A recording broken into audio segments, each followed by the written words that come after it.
کے میدان میں سب سے کمزور جو اللہ کی کتاب کو چھوڑ کر پیروں بابوں اور فقیروں کی عبادت کرتا ہے، ان کے پیچھے چلتا ہے، ان کی دلیلیں ایسی ہی کمزور ہیں جیسے مکڑی کا گھر کمزور ہے۔ لو کانوا یعلمون، کاش تم جان لو، کاش تمہیں علم ہو جائے۔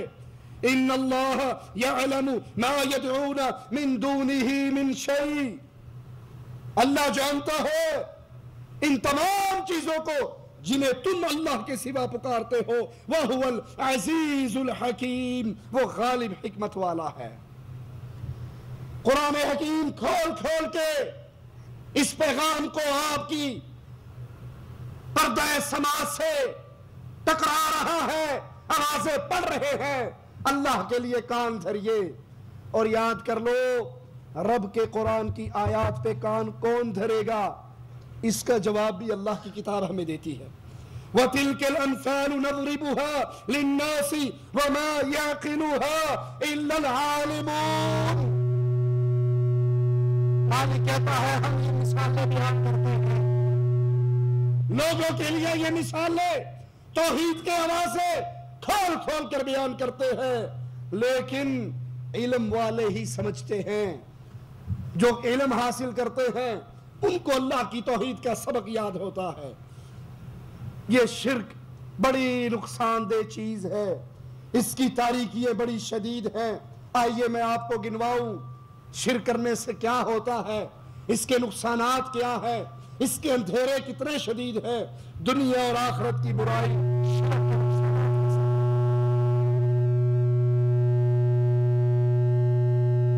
دنیا اور آخرت کی بربادی شرک کرنے کی وجہ سے ہے۔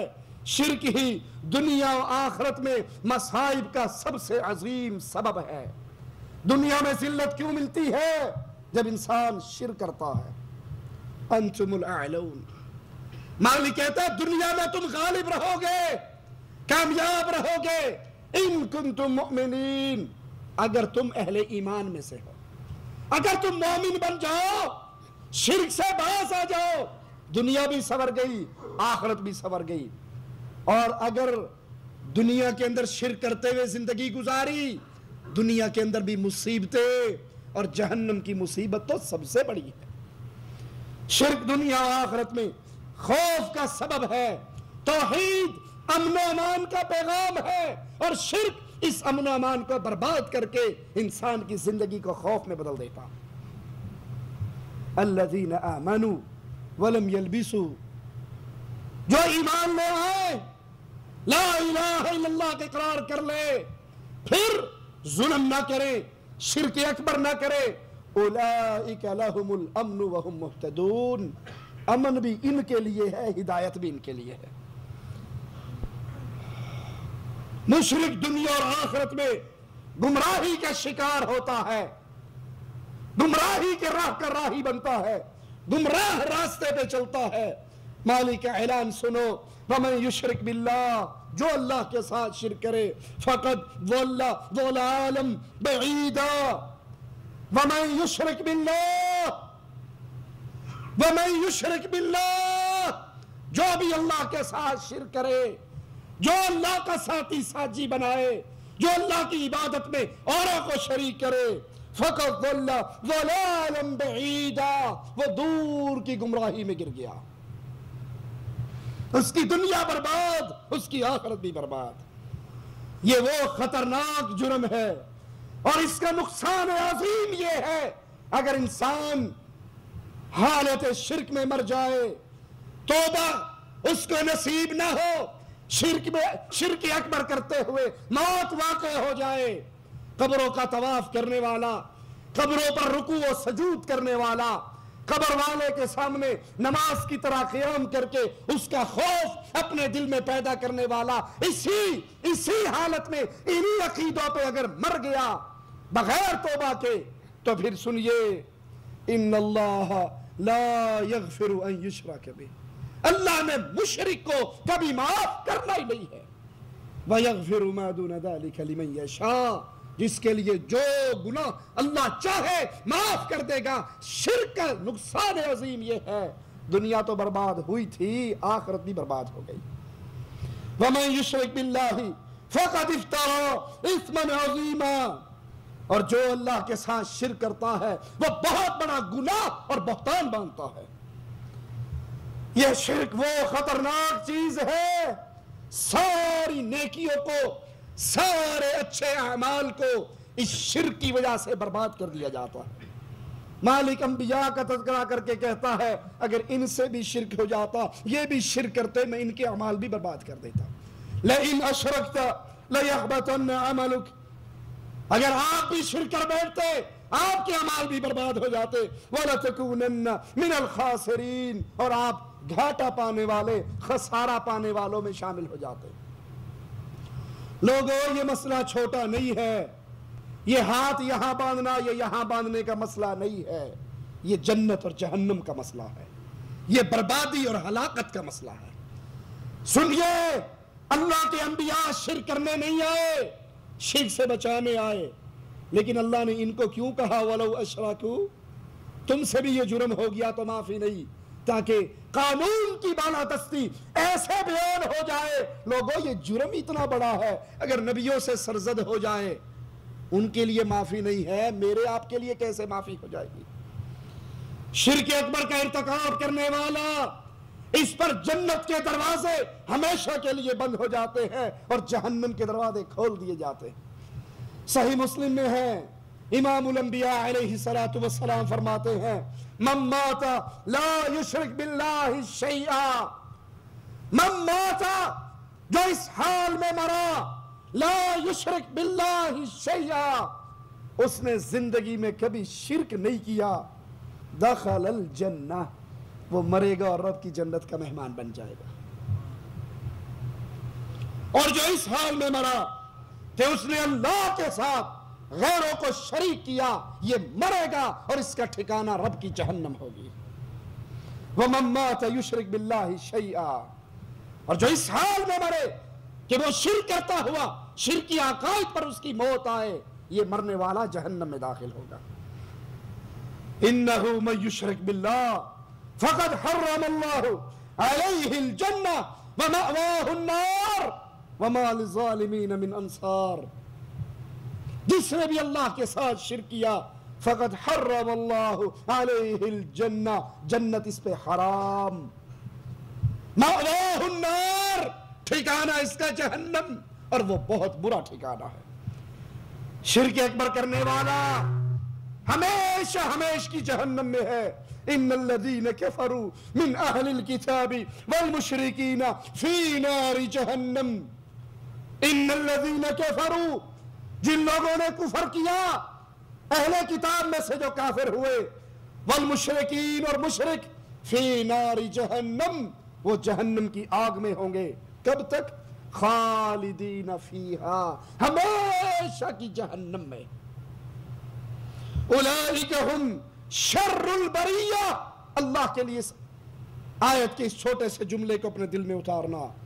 مالک فرماتا ہے یہ مخلوقات میں سب سے گندی مخلوق ہے۔ لوگوں، گٹر کی گندگی میں رینگنے والا کیڑا بھی تو اللہ کی مخلوق ہے یا نہیں؟ لیکن جو شرک کرتا ہے وہ اس کیڑے سے بھی زیادہ گندا، جس نے اپنے مالک کو ہی نہیں پہچانا، خالق کو نہیں پہچانا، رازق کو نہیں پہچانا۔ شرک سب سے بڑا ظلم اور جھوٹ ہے۔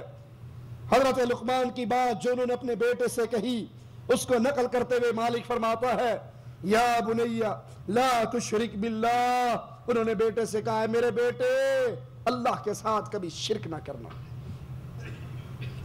بیٹوں کو دنیا کی تعلیم دلوانے والوں، بیٹوں کو دنیا کا ماسٹر بنانے والوں، ہر فیلڈ کے اندر ان کے لیے بہتر سے بہتر سوچ رکھنے والوں، ایک سوچ یہ نبی کی ہے جو مرتے وقت کہہ رہا ہے بیٹا شرک نہ کرنا۔ کبھی مجھے اور آپ کو بھی توفیق ہوئی اپنی بیوی بچوں کو توحید سمجھا دیں؟ اپنے گھروں میں ڈش اینٹینا کی لعنت سجانے والوں، کبھی ہمیں بھی توفیق ہوئی ہم اللہ کے دین کی باتیں کتاب کی صورت میں، کیسٹ کی صورت میں، سی ڈی کی صورت میں اپنے گھر والوں تک پہنچا دیں؟ اے بیٹا کبھی شرک نہ کرنا، ان الشرک لظلم عظیم، سب سے بڑا ظلم اللہ کے ساتھ شرک کر رہا ہے. وَمَن يُشْرِكْ بِاللَّهِ فَقَدِ افْتَرَىٰ اِثْمًا عَظِيمًا.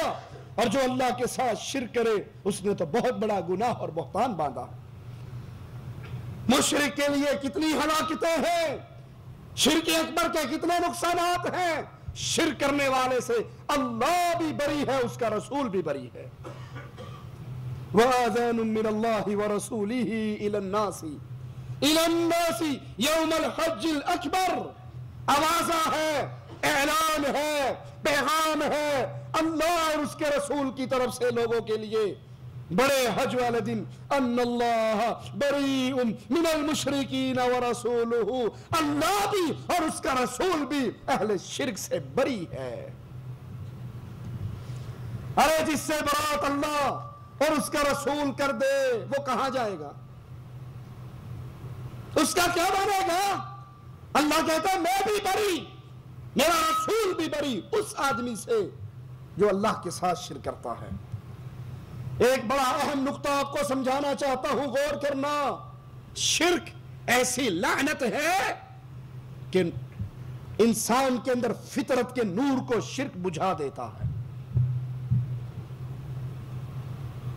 اللہ تعالیٰ نے لوگوں کو اپنی توحید اور عبادت پہ پیدا کیا، لیکن جب شرک انسان کرتا ہے غیرت ایمانی، غیرت انسانی، فطرت سلیم اس کے اندر سے ختم ہو کر شرک کے اندھیرے بھر جاتے ہیں.